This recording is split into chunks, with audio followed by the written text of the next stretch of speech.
Okay, Radio Raheem. Thank you so much. My name is Jacopo from King Koala Press, and I'm very, very proud to be here. Thank you to Radio Raheem, of course, with the legendary photographer from DC, Mr. Jim Saah. So, welcome, Jim. Thank you. I'm glad to be here. Great. So, we are in Milan. We are talking about the new edition of In My Eyes, the book, the photo book from Jim Saah, photographs from 1982 until 1997, mostly about the punk hardcore scene in Washington, D.C. was very revolutionary. And then we are talking with Jim with some pictures and some link and relationship between music and pictures and culture, of course. How do you feel right now in Milan? I feel great. The book tour has been going wonderful. People have come out and been very nice and inspired by the work, and so I'm very happy. Yes, Jim is here in Italy to promote the book and also with a photo exhibition in Lido Studio, Milan, via Ripamonti 110. You can see the exhibition until the 18th of January. And we just touching the base in Milan, Torino, at the Blah Blah, in Genova, at Flamingo Records, and today we are going to Vicenza, and then Bologna, and then Rome. But before of everything, above all, let's start with some music, of course, and let's play some Fugazi, of course.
Something outside. It sound like a gun. Stare from that window, boy. It's not anyone that we know. Only about ourselves and what we read in the paper. Don't you know ink washes out easier than blood?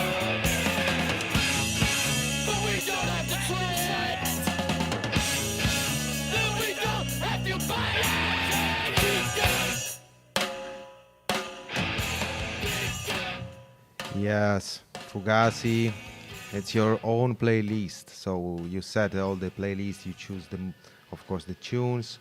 So we can talk about this incredible adventure of In My Eyes. So Jim, how you started to do like pictures and involved with the punk hardcore scene?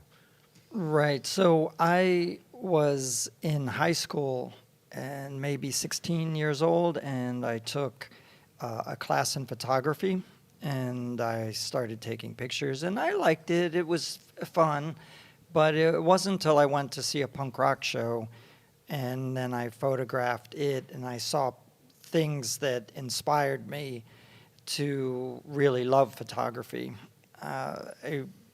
I went to see my first show. I didn't take photos at. It was Minor Threat, and government issue, and it blew me away. So I couldn't wait to go to another show and bring my camera, and then I brought my camera to every show. And you starting with the punk rock scene, or you listening something before? Yeah, I was always into music, and from a very young age, I had records, older brothers and sisters, and had records in the house, but it was mostly their music. You know, good music from the 60s and 70s, the Beatles, Rolling Stones, Bob Dylan. And as a young kid, I listened to these things and liked them. But then, you know, you find the music that speaks to you, your music, and that was punk rock for me. And there was like the beginning of the scene, so they are starting also the punk rock scene starting to became to growing up at that time, or it was already a big thing.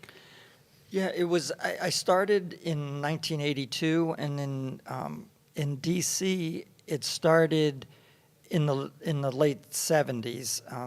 There was probably one of the important punk band, the Bad Brains. They started in 78, 79. Bands. And it's not just, my book isn't just about DC punk rock. It covers a lot of DC bands because that's where I lived, but it's also everyone came through DC. So there's Black Flag, there's Minutemen, X, bands from California, bands from Texas, bands from all over in the book. But the DC scene was just a few years old. And I missed a couple of the early bands like Teen Idols and SOA and stuff because I didn't know about it, and they were broken up by the time I started. But so it was going, and then I think it picked up speed in the early 80s with bands like Minor Threat and Faith and Void and Scream. And you choose to call your book "In My Eyes." Of course, there is link with the tune, the song of Minor Threat, of course, but not only. I think it's. Yeah, I thought it was. I thought it was a good title because of the song more so. A lot of people name things after song titles, which I think is good. If it wasn't for the song, I don't think I would name it that. You know, a photography book, like In My Eyes, it's a little too obvious, you know, because it's. But I think because of the song, and then because it's photography and things that I saw, that's why I thought it was a good name. Yeah, it's a good name also because you're so good to catching the moment. If you see the books, and if you have the opportunity to grab a copy, you can see inside a lot of pictures of gigs, of show, and artists, but not only artists, also the crowd. So it's totally the product of your eyes. So I think it's a really, really suitable title. Yeah, and they were a favorite band of mine as later on, as was Fugazi. That's why I wanted to start with Repeater, because I have the photograph on the cover, and the photographs on the inside are my photographs. Okay, so let's listen, of course, obviously, In My Eyes from Minor Threat, the first band that you see live and starting this beautiful project.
you fucking get it? Into my eyes. Into my eyes. Into my eyes. Into my eyes. Into my eyes. Into my eyes. Into my eyes. And it didn't. Look away to me. In my eyes. It didn't. Look away to me. In my eyes.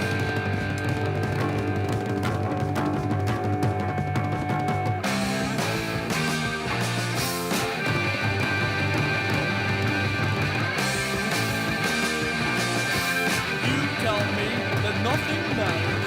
You're just fucking scared. You tell me that I'm better. You just hate yourself. You tell me that you like her. You just wish you did. You tell me that I make no difference. Well, me, I'm fucking trying. What the fuck have you done? Into my eyes, into my eyes. Into my eyes, into my eyes. Into my eyes, into my eyes. Into my eyes, into my eyes. And it didn't. Look away to me. In my eyes. It didn't. Look away to me. In my eyes. Yeah, we are still on Radio Raheem with Jim Saah, out now with the new edition of the book In My Eyes, European and Japanese Addiction in the same book. So, Jim, when we're talking about Minor Threat and Fugazi, we almost talk about also big guys, Ian McKee, right? So when you get involved, when you meet, when did you meet Ian for the first time? Yeah, when you just show up at shows and taking pictures all the time. And back then, there wasn't a lot of people taking pictures.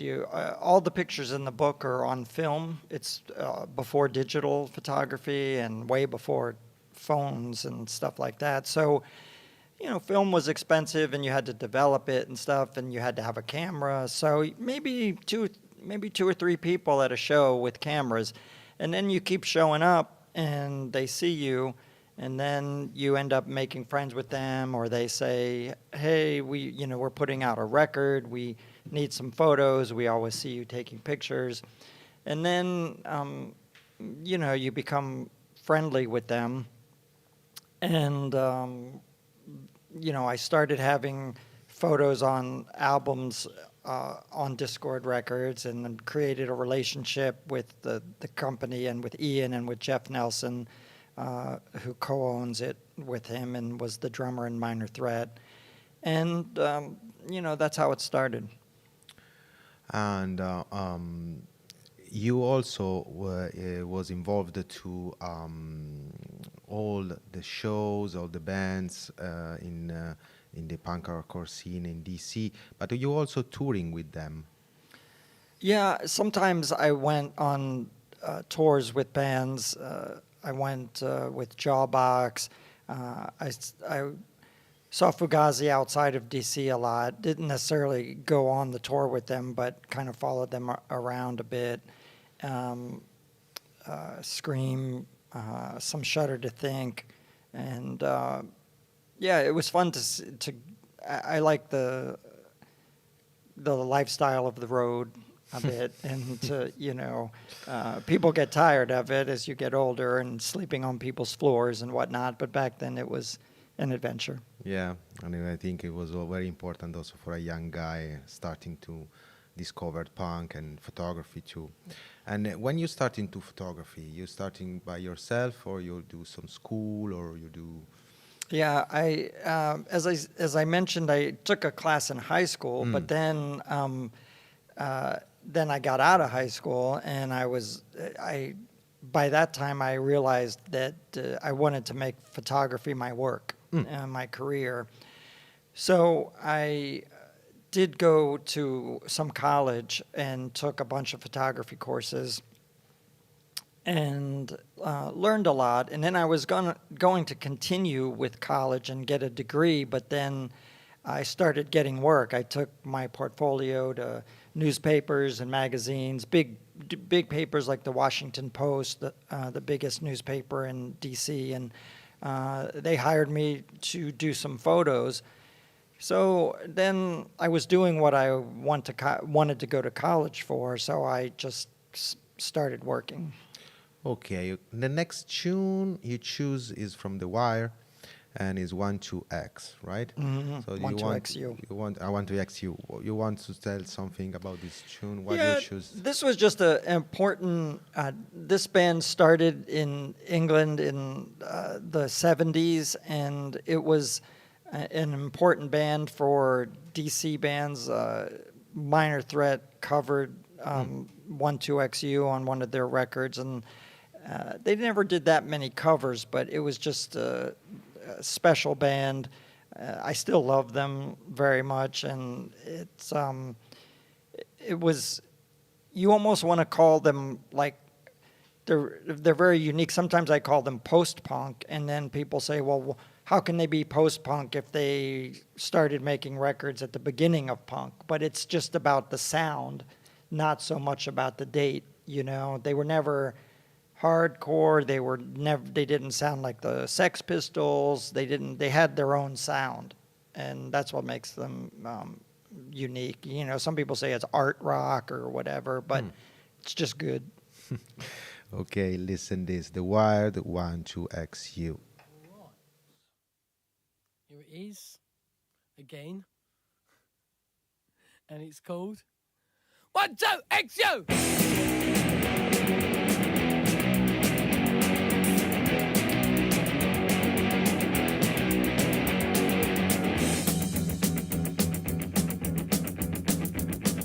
Saw you in a mag, kissing a man. Saw you in a mag, kissing a man. Saw you in a mag, kissing a man. Saw you in a mag, kissing a man, yeah!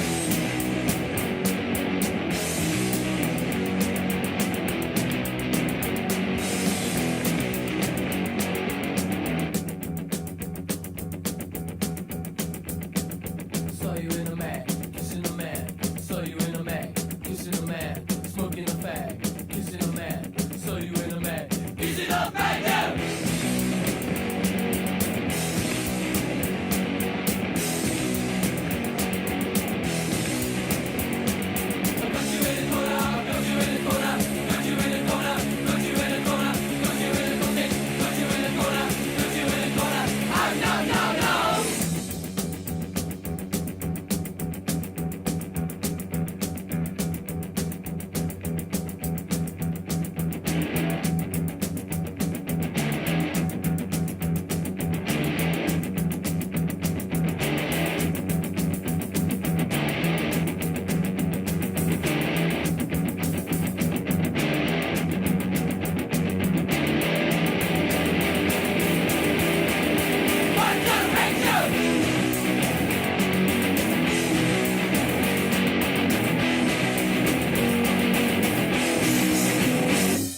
Yeah, incredible tune. It Oh, was probably their most punk rock song. It was off their first record, and there was, they got, more arty and poppy and stuff. But that makes sense that song would appeal to. and they are Minor from Threat. UK, right? Yeah. And how was the relationship between the DC scene with the abroad scene, like UK or other maybe countries? Because you in your book you also you don't picture it only the DC bands. You picture different bands also from other countries. But how was at the beginning the relationship between UK punk? I think it was very good for a number of reasons. They, you may have an argument with, where punk started. There was the bands in New York in the 70s, like the Talking Heads and Richard Hell and Television, and which were Suicide, which were called punk. And then you had a lot of people say, oh, the Sex Pistols started punk in 1976. And so, who knows? But the DC punks liked British, UK punk rock, not, Irish. Like Stiff Little Fingers was a big band. of course, Sex Pistols. The Damned was a really big band for DC punk rockers, and they don't, they're not hardcore either. It's rock and roll, but with an edge, like a punky edge, and I think a big part of why it was big is there was a record store called Yesterday and Today, and it was run by a guy named Skip Groff, and Ian and Brendan and Guy, a lot of the people worked there, and he was very big on, he would go to England and buy tons of records and then come back with them and sell them in the store. And so they worked there and they were exposed to a lot of things. And, you got to remember, it was harder back then because you didn't have streaming or the internet or anything. So if you wanted to hear something new, you had to find the physical copy in the record store. And because they worked there, they were exposed to a lot of things. And they tour also, the bands tour also around the US. Did you have the occasion to see some bands from UK? Or Yeah, a lot. Yeah, A lot. The Damned, especially, they played many times back then, and I saw them like a couple months ago, and they're still great. They're still really good. I saw Gang of Four a few months ago, and it's their farewell tour. I mean, a couple of their members are dead, but the singer and songwriter and is still going, and the drummer, and they got Ted Leo to take the very important guitar part of Andy Gill, and he did a great job. So there's DC's it's not a music town like New York or LA maybe, but everyone, it is a big music town. We have great clubs, and almost anyone that tours will make a stop there. Yeah. Also, it seems like the punk gene, like a punk energy, keep the people alive a lot. As we saw in Conqueta in Cox 18 on Saturday, we have the occasion to have the live of Nabat. It was like a historical band of punk hardcore in Italy from Bologna, and they are very, very veteran. They are very, old in a good way, but they still have the rough and have the energy to stay on stage and to do punk, right? Yeah, I never say like, oh, that band's they're too old or whatever, like, because, Gang of Four, and I saw Iggy Pop a few weeks ago. He's 78 years old. He hires a great band of younger people, but I think it's great. Yeah, it's sort of magic. And the next tune is from the X, and it's Blue Spark. I know why you choose this one. Well, they were always a big band for me. I always loved them. And really early on in my career, in 1982, I had just started taking pictures, and I decided to do a fanzine to publish my photos. And I went to see X, and I'm very young, just this kid, 17 years old, and I said, I don't know, I doubt I went through any kind of official, their management or something. I just showed up at the show, and I said, hey, I do this fanzine, can I interview you? And they were super nice to me. I'm just this kid, and they could be like, no, go away. But no, they let me in their tour bus, and I interviewed John Doe for a long time, and we, became friendly. I see him every time he comes through with different bands, and I just saw X about 2 years ago, and I gave him a copy of my book, and there's photos from that show that night, like 42 years ago. And they just hold a special place in my heart. Of course. So let's see the X, Blue Spark.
Yes, those are the acts. We are still on Radio Raheem with the legendary Jim Saah, photographer and involved in the punk hardcore scene in DC, mostly in DC, but not only.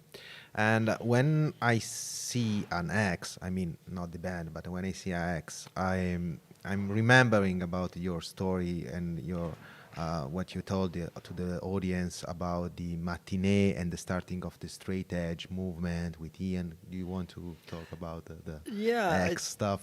yeah, the X on the hand. It's important because when DC, when I was a kid, most of the nightclubs were you had to be above 18 to go to, and then it became 21 later. But it it it was a bummer because we wanted to go to shows and we couldn't. And some kids made fake IDs. You know, they didn't want to drink, but they just wanted to go see the show. But Teen Idols went to on a tour. That's Ian's first band, and they went to San Francisco to this place called Mabuhay Gardens, and they saw that they would let kids in. They just put an X on their hand, and then when you went up to the bar to get a drink, if they saw the X, they don't serve you. So when they came back to D.C., they went to a club.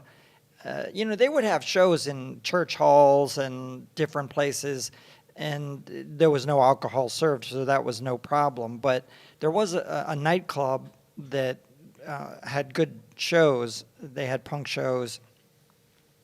And Ian went to the owner and said, look, we don't want to drink, we just want to see the shows, and we'll put X's on our hands and we'll ID people, and we'll even throw people out if we see underage people drinking. Like, you know, it's no problem. And so they wanted to have shows, but then they also wanted to see shows that were over 21 or over 18. So that's how it started, and it started with a matinee. They said, look, we'll have a show when the club is dark on a Sunday afternoon. You know, what do you have to lose? And we'll make it all ages, and it worked out great. And then it opened up a relationship with the club, and then the club saw that the X's on the hands worked, and it really changed the music culture in DC, because to this day, I could say all the major clubs are all ages. You can go and some put a wristband on your arm that is a certain color that says you're over age, and then a different color if you're younger, or some places still put the X. And it's great because young people can see the music, and this is a gratitude we have to these early punks. Yeah, it was a good idea to mark the hand, and it became also a culture after that. And Yeah, it's kind of iconic with the iconic, X yeah. on hands. Yeah. And Teen Idols had the cover of the first single with the two X's on With the the two hands. X's Yeah, in which there. made it kind of iconic. There was like meaning also, like with the X, we don't want to waste time with drugs, alcohol, on fast sex. We just want to listen to music, just want to see the show, and that's for me. It's Exactly. Exactly. It's very, very important, and it's a tribute to the music at all and to Mm-hmm. the artist at all. So the next tune is from Shudder to Think, and the tune is Red House. So why? Yeah, this is just an interesting band. They were around during the hardcore period, but they were not hardcore at all. They had a very different sound, and I think it makes me think of that Patti Smith quote I use in my intro in the book, where she says, "Punk rock is just another word for freedom," and you have the freedom to do what you want. It doesn't have to sound like hardcore. It doesn't have to sound like anything in particular to be punk. It just has to be, you know, what you want to do. Like this is a theme of this talk, like the Cramps or the Damned, or they don't necessarily have a particularly generic punk sound, if whatever that is. And so this band was, I really liked them because they were very unique and they were doing something different and going against the grain, which I think is very punk rock. Yeah, listen this Sudden to Think, Red House.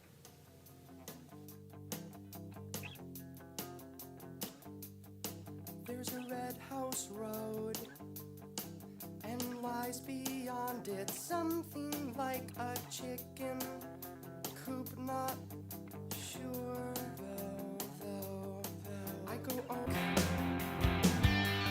She's got roving roads and a gorgeous home, and between her own and me there's something quite good. I love smoke isn't gay, but you'll grow.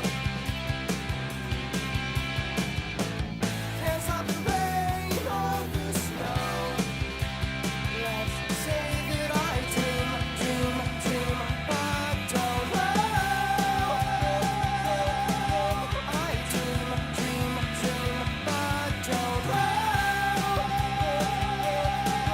I dream, but don't know. I dream, but don't know.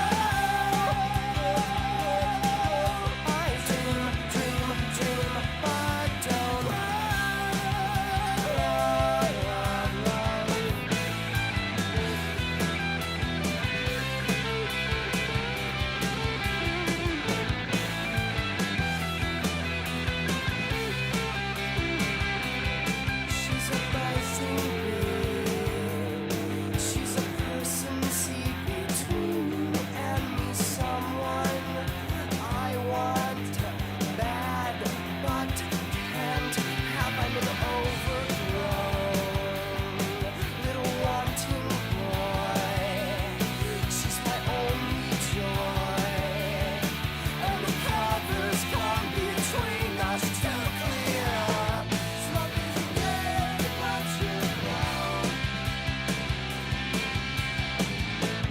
Can't stop the rain or the snow. Did I dream, but don't know? Did I dream, but don't know? Did I dream, but don't know? Did I dream, but don't know? So punk is freedom, is what you want to be. It's interesting because I was talking with the guy from Flamingo Records in Genova last days, and he told me about. It's interesting because usually you listen jazz, you listen reggae, you listen, pop, but you are punk. You're not like Right. It's Right. not It's an listening punk. aesthetic, Yeah, an you need aesthetic. to be punk. Yeah. You can choose to be punk. So it's very interesting. And you're talking about the clubs. You're talking about this pioneeristic idea of the X in the clubs in DC, and of course, a lot of your pictures in the books are was taken in some amazing or legendary clubs in DC. One of them is the 930, for example. So how was the clubs in DC or the venue in DC at your time, at this time of the In My Eyes books, and right now, how they are? Yeah, that was as I mentioned, a lot of the shows were in halls and squats and church halls and community centers and things like that. But the 930 Club was the kind of the centerpiece of the independent music and punk scene. They would have bands come through. Like I saw Perubu there, I saw Iggy Pop there, I saw The Damned, Discharge. I just saw a lot of bands from Minutemen, bands from all over the world and all over the country. And it was a small, like a lot of clubs back then, like CBGBs and stuff. It was small and dirty and stinky, but it was great. And it held about 220 people, or probably put a lot more in there sometimes, but it was like home in a way for the punk rock scene, and it was independently owned, and then they did end up being bought from a promoter, and those guys had that club, and it did well, and they were good. Like that business can be bad. Promoters sometimes they rip off bands or whatever, but these guys were honest, and bands liked playing there. And then it got too small, so they opened up a new 930 club in the late 90s that holds much bigger, and I don't know, maybe 2,000 people. And that club is a special club. Bands love to play there. Bands always play there. And then they recently opened up kind of a tribute to the old 930 Club. They opened up a smaller place, so for up-and-coming bands to play, which is great. And then they have a big venue for big bands that hold 6,000. So they're still independent, but they have a lot of the clubs in D.C. And then there's a lot of other clubs, too. DC 9, which is a very small, nice club. Comet. There's a lot of music and a lot of places for bands of all levels to play in DC still. It's interesting because, as you said before, people think about music in US, thinking about New York, Los Angeles, or maybe, I don't know, other places. But DC, I mean, in Europe or in Italy, we usually think about DC, about the capital city and with the White House and all the government issues right there. But you shouldn't think about that. We shouldn't think it's about that. It's much better than all that. Of course, of course. There's nice art, music, and everything. And good people, of course, good people. Yeah. Next tune is from the Cramps, is Go Go Muck. And I know there is a lot of story about the Cramps, and they starting also to fascinate Ian McKean and all. Yeah. It's a strange band to have inspired Ian to make music, but he said he saw them in 1979, and he just blew his mind, and he cut his hair and became a punk and wanted to start doing music. So listen this, the Cramps, Go Go Muck.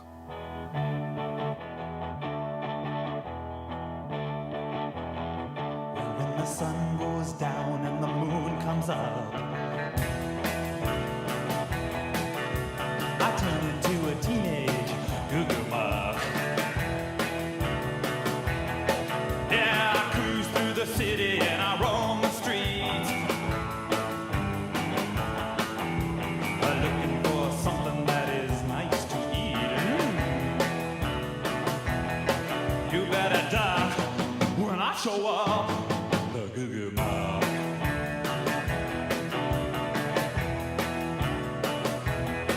I'm the night-head hunter looking for some head with a way-out body underneath that head. Yeah, I'll get you, baby, with a little luck, 'cause I'm a teenage tiger and a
Those are the Cramps. We are still on Radio Raheem with Jim Saah, the author of In My Eyes.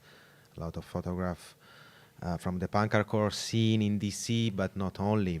And we're talking about Ian McKee, of course, is one of the main character and main guy photographer in this book. There is also an interview with him. But there is also an interview, a very interesting interview with Cinzia Connolly, and she's an artist. She did also the Black Sheep from the Minor Treat. And how did you met her? And I would like also to ask you about the women at the punk rock scene in that period, because you also take the shots from some very few women, but very interesting band like Madhouse or Stereo Lab. And so I'm wondering, how was that? Yeah, well, Cynthia worked at Discord, and she went out with Ian early on. She tells a story about how she's from Los Angeles, but she visited D.C. with her mother, and they went to Georgetown because that's where they read that all the punks hung out.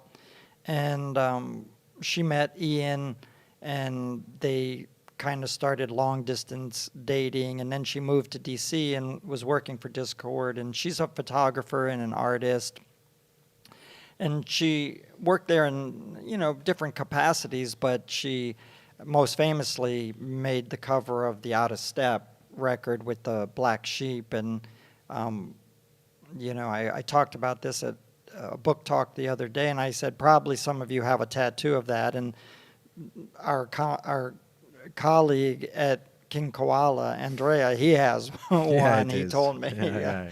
So of course it's an iconic image, and it's iconic in its simplicity.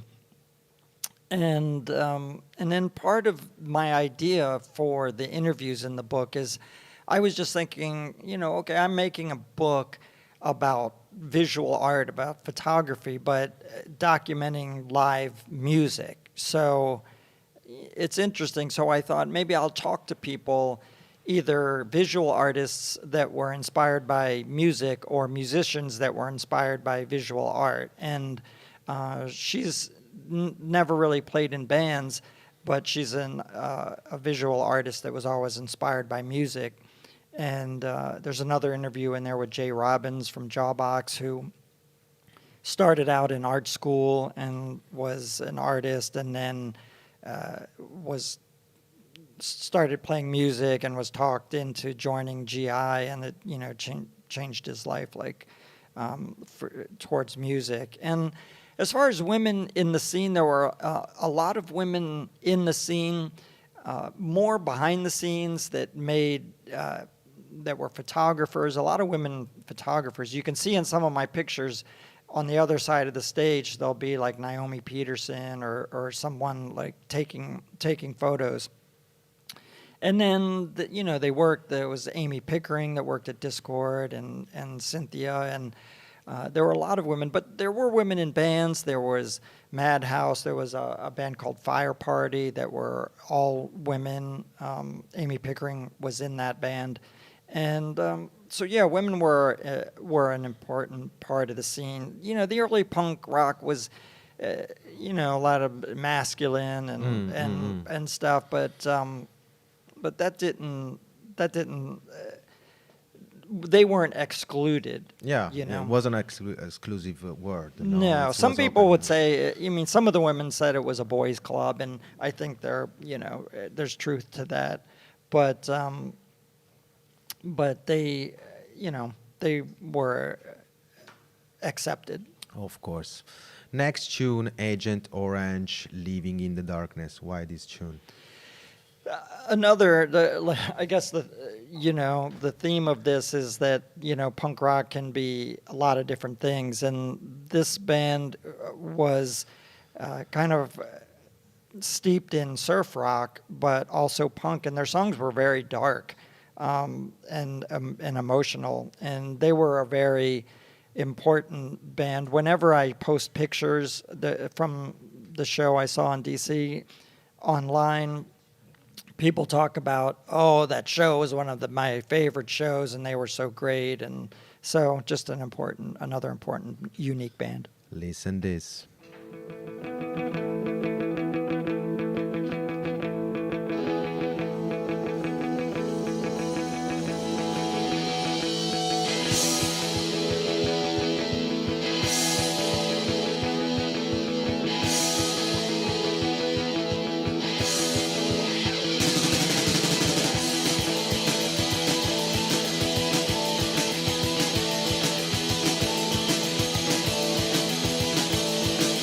Well, look at me now, I've got no reason to be like everybody else, so dumb, so happy. I like things that bite, things that creep at night. Everybody is asking me, what's it like down there? The concrete floor is cold, the walls are bare. I feel safe just being alone, living in darkness, living in a world of my own. I feel safe just being alone, living in darkness, living in a world of my own. I feel selfish, doing everything by myself, but feel so cold. I wanna live to be a couple dozen years old. Ashes to ashes, dust to dust. Well, I thought I knew somebody that I could trust, now I'm not so sure. I feel safe just being alone, living in darkness, living in a world of my own. I feel safe just being alone, living in darkness, living in a world of my own. Yes, still here, Radio Raheem with Jim Saah and from DC, and not only Minor Threat or Fugazi, iconic and very famous, of course, bands, but there are also another super interesting band as Black Flag. And you told me a lot about the Black Flag and the importance of Black Flag in the scene, and also for your life, also for your photography work also. Yeah, Ian Mackay and Henry Rollins grew up together in D.C., and then he got invited to join Black Flag, which was a big deal because everyone loved Black Flag. They had several singers before him, but he was the one that lasted the longest, and very iconic singer. Their shows were always full of energy when they came to D.C. They knew a lot of people, and they were just, sometimes they get a reputation of their shows being violent, maybe in L.A., because L.A. was just kind of violent or whatever. But they were always a very joyous experience when they came to D.C., and I did photograph them several times. And there's one photo of Henry with his tattoos, and that's been in... seen a lot. People recognize that a lot. They'll say, oh, I never knew you took that picture. I saw that picture 100 times, and things like that. Yeah, so let's listen Black Flag, of course. Gimme, gimme, gimme. Gimme, gimme, gimme. Need some more. Gimme, gimme, gimme. Don't ask for. Sitting here like a loaded gun, I'm waiting to go off. I got nothing to do but shoot my mouth off. Gimme, gimme, gimme. Gimme some more. Gimme, gimme, gimme. Don't ask what for. You know the world's got problems. I've got problems of my own. They ain't the kind that get this all when I'm atom bomb. Gimme, gimme, gimme. Gimme some more. Gimme, gimme, gimme. Don't ask what for. You know I gotta go out, get something for my head. If I keep on doing this, I'm gonna end up dead. Gimme, gimme, gimme. Give me some more. Gimme, gimme, gimme. Don't ask what for. Yeah, Black Flag was and still are important for music, of course, but also I think there is some political message. I mean, all these bands of Gazi through also Minor Threat, of course, but all those bands from DC punk hardcore scene, there are some political message. I mean, not the only message, but political attitude, and discussing about the political stuff Right. and Right. I think there was a lot of social justice. So politics, like, Fugazi had a song about rape and the way, sexism. And it's not just like early on where, we hate the government and, I mean, we still hate the government, but it's, of course. it's, like this song we're going to play next by Scream. It's kind of two songs in one. It's called Fight, and then it breaks into this more reggae-esque song called American Justice. And it was kind of probably the first song, the first kind of fuck the police song that I was exposed to, and it's very well done. They say, they talk about how the police just hassle you because you're, poor, or when you're not doing anything, they just want to hassle you. And that was a big deal in L.A. The cops would just beat up punks for just because they look different, and it's still a problem, very big problem today. And now we have ICE and all this other stuff. So this song they still play Scream, and they still play this song because it still is as vital today as it was when they recorded it in 1983. So next tune is Scream, Fight American Justice. Look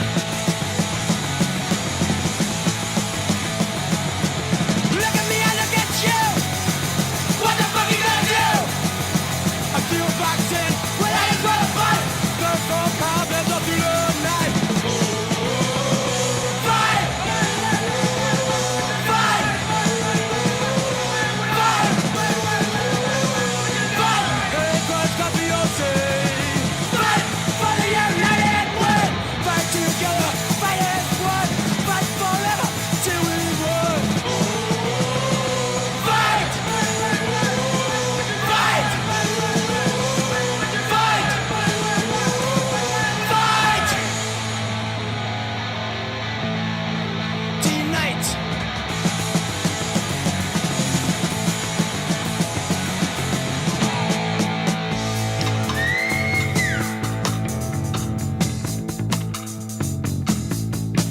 I'm walking down the street, just a minding my own. In a strange town, 1,000 miles from home. When I stood by the man and he says to me that I am the law, and that's the way it's gonna be. It's called American justice, but we know the truth.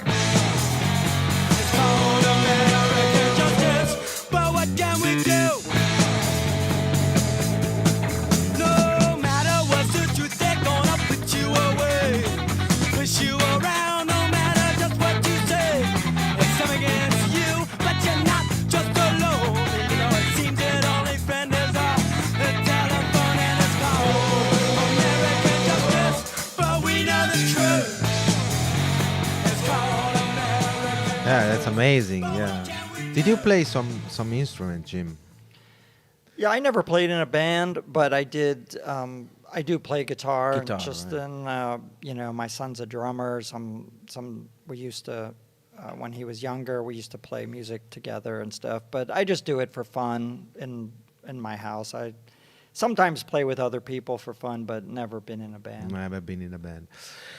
But you are the author of this amazing book. You can find In My Eyes European and Japanese version, published by King Koala Press. You can find the book on the website around the world. Of course, we are We are preparing a trip to Japan for the next month to promote the books also. But you are not only a photographer or author, you also be involved directly with this amazing documentary called the Salad Days, of course, we saw in Genova last time. And how was the experience of the documentary? It's a very important thing, I think. Yeah, thank you. I have not only been a photographer, still photographer, but I've been doing film and video for years, and I've worked on many music documentaries for different bands where I was just a shooter. I didn't create the movie or direct it or anything. Like I did one on the band. I worked on the band Wilco and Death Cab for Cutie, and some with Eddie Vedder from Pearl Jam. We did like a Pearl Jam video and stuff. But then my friend Scott asked me if I wanted to make a documentary with him about the DC punk scene in the early 80s, like 80 to 90. And yeah, I was the director of photography on it, so I shot the whole movie, and then I edited it also. Yeah. And that was the first full-length feature film that I shot and edited, and I had no idea. I had imposter syndrome. You know, I didn't know if people were going to like Don't say it, or that. if it would be any good. But it's just celebrated its 10th anniversary, and it still gets great reviews, and it's played all over the world. And I'm glad we made a document of that scene. Yes, so it's the last tune, of course, will be Salad Days from Minor Threat. So thank you, Jim, for being here in Radio Raheem. Thank you, Radio Raheem, to host us. Do you want to shout out Italy? Yeah, thank you everyone that's been coming out to the shows, and thanks to Radio Raheem for having us. And I'm thrilled. I love coming to Italy, and I'm very thankful for the warm reception. So grazie mille. Yes, stay punk. Last tune, Salad Days by Minor Threat. Bye bye.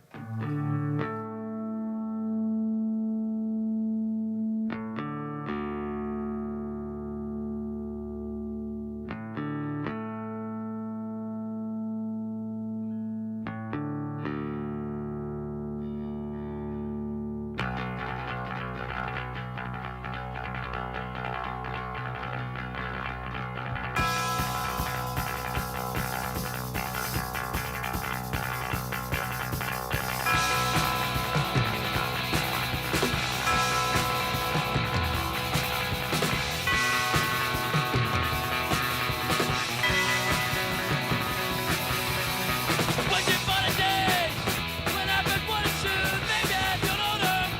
And the long too many voices. They made me mute. Maybe I got ugly. And the long too right beyond, I'm beyond. Where do I get up? On to the pastures. The chord's getting soft. Look at us today. We got something back, waiting for the moment. It's not coming back.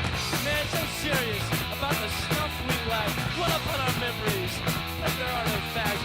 On at the earth, where do I get up? On to the bastards. The chord's getting soft. Do you remember the time? I don't know. In fact, about, 3 years ago, that was something new and exciting. And, we're hanging out. It was so cool to do each other like this. And it helps out. You see a pump. Yeah, how you doing, man? How you doing? Yeah. What happened, man? These days, got those new pumps? I don't know. Shit. Yeah. How you doing with the feeling? Yeah.